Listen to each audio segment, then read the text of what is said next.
Hey, hi, hello. இன்னைக்கு நம்ம பார்க்க போற other important PYQ analysis session modern India. பொதுவாக ஒரு முக்கியமான விஷயம் என்னன்னா, எப்பவுமே நம்ம ப்ரீவியஸ் இயர்ஸ் கொஸ்டின்ஸை ஸ்டடி பண்ணி அனலைஸ் பண்ண தான் தெரியும். யூபிஎஸ்சி ஆக்சுவலாக என்ன எதிர்பார்க்குறாங்க நம்மள்ட்ட அப்படின்னு தெரியும். ஸோ கொஞ்சம் கொஞ்சமாக இந்த PYQ அனலைஸ் பண்ண தான் நீங்கள் என்ன மாதிரி விஷயத்தில் ஃபோக்கஸ் பண்ணணும், எந்த தீமை ஹைலைட் பண்ணணும், எந்த தீம்ஸை நீங்கள் அண்டர்ஸ்டாண்ட் பண்ணணும், என்ன மாதிரி ஏரியாவை ஃபோக்கஸ் பண்ணணும் அப்படிங்கிற அந்த கிளாரிட்டி கிடைக்கும். ஓகே, ஸோ அந்த மாதிரி முக்கியமான கிளாரிட்டியை நீங்கள் வாங்கணும், உங்களுக்கு அதை தெரிஞ்சுக்கணும் அப்படின்னா நீங்கள் என்ன பண்ணணும், நீங்கள் PYQ அனலைஸ் பண்ண தெரிஞ்சுக்க முடியும். ஓகே, இப்போ அந்த மாதிரி PYQ என்ன பண்ண போகிறோம், நம்ம அனலைஸ் பண்ணி தெரிஞ்சுக்க போகிறோம். இப்போது இதில் கொஸ்டின்ஸ் என்ன, sedition has become my religion அப்படிங்கிற அந்த வேர்டை, அந்த ஸ்டேட்மெண்ட்டை மகாத்மா காந்தி எந்த மூமெண்ட்ல இதை அவர் சொல்லியிருந்தாருன்னு கேட்டாங்க. Okay, option A Champaran satyagraha, option B salt march, option C second notable conference and option D quit India movement. அப்போ இந்த ஒவ்வொரு மூமெண்ட்லேயும் ஒரு ஸ்பெஷாலிட்டிஸ் இருக்கு. அந்த ஒவ்வொரு மூமெண்ட்லேயும் கூட இந்த ஸ்பெஷாலிட்டிஸ் தெரிஞ்சுக்கிற மூலமா என்ன பண்ண முடியும், அந்த மூமெண்ட்ல காந்தி என்ன மாதிரி விஷயங்களை சொல்லியிருந்தாரு அப்படின்னு தெரிஞ்சுக்க முடியும். அப்பதான் இந்த மாதிரி விஷயங்கள் எந்த மூமெண்ட்ல மகாத்மா காந்தி சொல்லியிருப்பாரு அப்படிங்கிறத ஒரு கெஸ் நமக்கு கிடைக்கும். ஓகே, ஸோ நெக்ஸ்ட் டைம் என்ன பண்ணுங்க, மூமெண்ட் படிக்கும்போது அந்த மூமெண்ட்ல முக்கியமாக சொல்லப்பட்ட வார்த்தைகள் என்னென்ன, for example give your blood, I will give your freedom சொல்லியிருக்காரு சுபாஷ் Chandra Bose. Swaraj my birth right நம்ம கோபாலகிருஷ்ணன் கோகலே சொல்லியிருந்தாரு. அண்ட் டூ ஆர் டை அப்படின்னு மகாத்மா காந்தி கொட்டின மூமெண்ட் சொல்லியிருந்தாரு. ஒவ்வொரு மிகப்பெரிய தலைவர்களும் என்ன பண்ணியிருப்பாங்கன்னா, வி நீட் கம்ப்ளீட் இண்டிபெண்டன்ஸ், பூர்ண ஸ்வராஜ் அப்படின்னு ஜவஹர்லால் நேரு சொல்லியிருப்பாரு. இது மாதிரி ஒவ்வொரு லீடர்ஸுமே ஒவ்வொரு மூமெண்ட்ல என்ன பண்ணியிருப்பாங்கன்னா ஒரு முக்கியமான தீம்ஸ் சொல்லியிருப்பாங்க. இந்த தீம்ஸை நோட்டிஃபை பண்ணாதான் இந்த மாதிரி கொஸ்டின் என்ன பண்ண முடியும், now we have to answer it. Okay, first we are going to take Champaran Satyagraha. So what is very important about this Champaran Satyagraha is India's first civil disobedience movement. So 1917 ஒரு முக்கியமான ஒரு moment தான் சம்பரான் சத்தியாகிரகா. இல்லாட்டி முக்கியமான விஷயம் வந்து indigo பிளான்ஸை British என்ன பண்ணியிருப்பாங்கன்னா plan பண்ண ஃபோர்ஸ் பண்ணியிருப்பாங்க. அப்படி பிளான் பண்ண ஃபோர்ஸ் பண்ணனால என்ன, பேஷண்ட்ஸ் அதை ரெஃப்யூஸ் பண்ணியிருப்பாங்க. அப்படி நடக்கும்போது அதுக்கு லீடர்ஷிப்பாக வந்த மகாத்மா காந்தி என்ன பண்ணியிருப்பாங்கன்னா பேஷண்ட்ஸ்க்கும் பிரிட்டிஷ்க்கும் மீடியேட்டராக இருந்து அவங்களோட இஷ்யூ சால்வ் பண்ணியிருப்பாரு. திங்கத்தியா சிஸ்டம். ஸோ திங் அப்படிங்கிறது 3, கத்தியா அப்படிங்கிறது land measurement. Land measurements. So அதாவது 3/20. ஒவ்வொரு ஃபார்மர்ஸ் என்ன பண்ணணும்னா 3/20 ஆஃப் த பார்ட் ஆஃப் லேண்ட்ல இண்டிகோவை பிளான் பண்ணுங்கிறது இஸ் வெரி வெரி மேண்டேட்ரி அப்படின்னு சொல்லியிருப்பாங்க.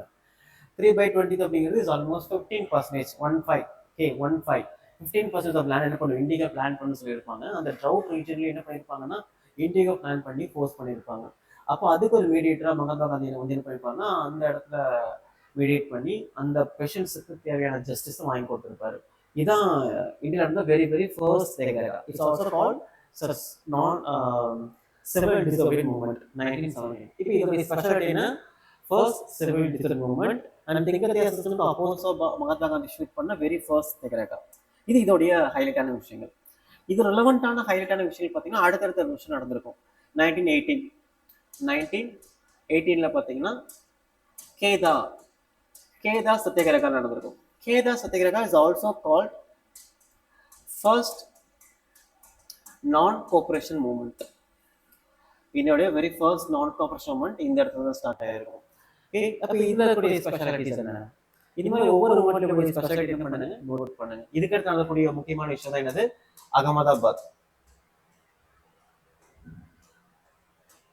Ahmedabad mill strike.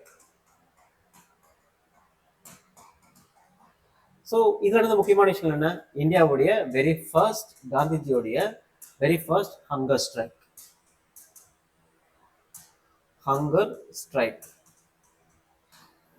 ஒவ்வொரு மூமெண்ட்டுக்கும் ஒரு சின்ன முக்கியமான ஹைலைட்ஸ் இருக்கு. அந்த ஹைலைட் நோட் பண்ற மூலம் என்ன பண்ண முடியும், நமக்கு தெரியாத கொஸ்டின்ஸ் கூட என்ன பண்ண முடியும், ஆன்சர் பண்றதுக்கான ஆப்ஷன்ஸை எலிமினேட் பண்ண முடியும். அப்போ first option incorrect. Last option பாருங்க, the launch of Quit India movement. The Quit India movement 1942 start பண்ணியிருக்காங்க. இதோடைய முக்கியமான தீம் என்ன, டூ ஆர் டை அப்படிங்கிறது முக்கியமான விஷயம். இதை யார் சொல்லியிருப்பாங்கன்னா மகாத்மா காந்தி சொல்லியிருப்பார். அப்போ இந்த மூமெண்ட்ல கூடிய முக்கியமான விஷயம் டூ ஆர் டை. பட் அவங்க கேட்டது seditious has become my religion. அப்போ இந்த ஆப்ஷன் டியும் கிடையாது. ஆப்ஷன் சி வரலாம். ஆப்ஷன் சியில் பாருங்க, attending second round table conference. இந்த செகண்ட் ரவுண்ட் டேபிள் கான்ஃபரன்ஸ் வந்த முக்கியமான ரீசன் என்னன்னா Irwin Gandhi pact. So civil டிசோல்வ்மெண்ட்டை காந்திஜி லான்ச் பண்ணியிருப்பாரு. அது மூலமா நேஷனல் லெவலில் மிகப்பெரிய ப்ரொட்டஸ்ட் நடந்திருக்கும். அதை காம்ப்ரமைஸ் பண்ணுறதுக்கு என்ன பண்ணியிருப்பாருன்னா இர்வின் காந்திஜியோட ஒரு அக்ரிமெண்ட் சைன் பண்ணியிருப்பாரு. அப்படி சைன் பண்ணும்போது சிவில் டிசோல்வ்மெண்ட்டில் ஹராஸ் பண்ணக்கூடிய பீப்புள் யாரெல்லாம் வயலன்ஸில் இன்வால்வ் ஆகலையோ அந்த பீப்புளெலாம் அவங்க ரிலீஸ் பண்ணியிருப்பாங்க. அண்ட் அவங்க சால்ட்டில் டேக்ஸ் போட்டிருந்தாங்களே, அந்த டேக்ஸ் என்ன பண்ணியிருப்பாங்கன்னா பிரிட்டிஷ் கவர்மெண்ட் ரிபில் பண்ணியிருப்பாங்க, அதை ரிவோக் பண்ணியிருப்பாங்க. அண்டு இந்த இந்த ஐஎன்சியில் கூடிய முக்கியமான ஆள் யாரு? மகாத்மா காந்தி இல்லையா? இவரை செகண்ட் ரவுண்ட் டேபிள் கான்ஃபரன்ஸில் அட்டன் பண்ண சொல்லி அவங்க போஸ்ட் பண்ணியிருப்பாங்க. ஏன்னா ஃபர்ஸ்ட் ரவுண்ட் டேபிள் கான்ஃபரன்ஸில் யாரும் பார்ட்டிசிபேட் பண்ணிருக்க மாட்டாங்க, அதனால அது ஃபெயிலியர் ஆயிருக்கும். செகண்ட் ரவுண்ட் டேபிள் கான்ஃபரன்ஸ்லேயாச்சும் பார்ட்டிசிபேட் பண்ணுங்க அப்படின்ட்டு அவங்க போஸ்ட் பண்ணியிருப்பாங்க. அது அவங்க 2 பேரும் போட்ட அக்ரிமெண்ட் டீல் தான் காந்தி இர்வின் பேக்ட். ஓகே, இதுக்கான பேக்ரவுண்ட் தான் செகண்ட் ரவுண்ட் டேபிள் கான்ஃபரன்ஸ். அப்போ இதுவும் அது கிடையாது. அப்போ இந்த செடிஷியஸ் பிகம் மை ரிலீஜன் அப்படிங்கிறது எங்கே வந்திருக்கும் அப்படின்னா சால்ட் மார்ச் தான் வந்திருக்கும். செடிஷியஸ் அப்படிங்கிறது ஒன்றும் கிடையாது, ஒரு ஆக்ஷன், ஒரு திங்கிங், ஒரு ஒரு வேற என்ன சொல்லலாம்னா ஒரு எதிர்ப்பு, ஒரு அகைன்ஸ்ட். எதுக்காக அகைன்ஸ்ட்னா ஒரு ப்ரூட்டலான ஒரு டிக்டேட்டர்ஷிப் அகைன்ஸ்டா. என்னுடைய சிந்தனை, என்னுடைய செயல், என்னுடைய வெளிப்பாடு எல்லாமே எதுக்கு எதிராக இருக்கும் அப்படின்னா உங்களை மாதிரி சர்வாதிகாரம் பண்ணக்கூடிய ஆட்சியாளர்களுக்கு எதிராக இருக்கும் அப்படின்னு சொல்லி தண்டி மார்ச்ல சால்ட் ப்ரொட்டஸ்ட் அவர் ஸ்டார்ட் பண்ணியிருந்தார். ஓகே, அப்படி அவர் சொன்ன அந்த வேர்ட்ஸ் தான் இந்த டூரேஷன். ஓகே, 1930 சால்ட் மார்ச்ல அவர் சொன்ன ஸ்டேட்மெண்ட் தான் seditious has become my religion அப்படின்னு சொல்லியிருப்பார். So option B.